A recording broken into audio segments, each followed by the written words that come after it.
Méditation du 26 juin. Devant le Maître, Jésus s'arrêta et ordonna de le lui amener. Et quand il se fut approché, il lui demanda « Que veux-tu que je te fasse ?» Luc 18, le verset 40 et 41. La Bible est pleine de gens qui ont refusé d'arrêter d'insister, des gens persévérants. L'homme aveugle, que mentionne le passage d'aujourd'hui, en faisait partie. Il a été guéri parce qu'il n'a rien lâché dans son besoin. Son besoin était réel. Jésus était là. Et d'après ce qu'il avait entendu, la solution se trouvait chez le Maître de Galilée. Et il n'était pas prêt à renoncer. Aussi a-t-il crié de toutes ses forces, comme si son dernier jour. Et quand il s'est trouvé devant le Christ, il lui a demandé de le guérir. Dieu répond toujours aux cris de son peuple. Mais il faut qu'il y ait un cri. Nous devons faire en sorte que notre prière dépasse le ton avec lequel s'exprime l'angoisse, le manque d'espérance, la déception, la pauvreté, le manque d'opportunité, la mort. Dieu aime les gens qui demandent.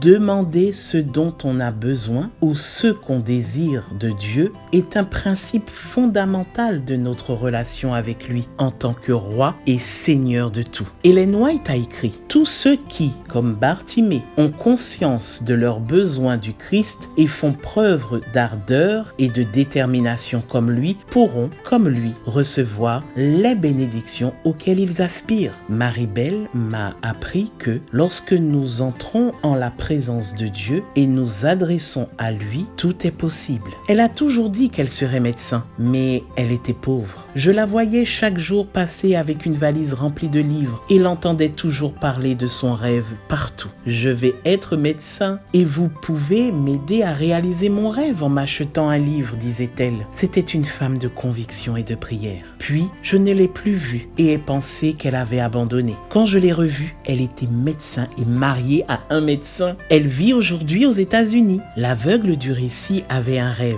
voir. Marie-Belle avait un rêve, être médecin. Tous deux ont réalisé leur rêve parce qu'ils se sont trouvés en présence de Jésus. Où te trouves-tu en ce début de journée? Aujourd'hui, Dieu t'invite. Viens en ma présence. Là, tes rêves peuvent se réaliser. Très bonne journée à toi et à demain si Dieu veut.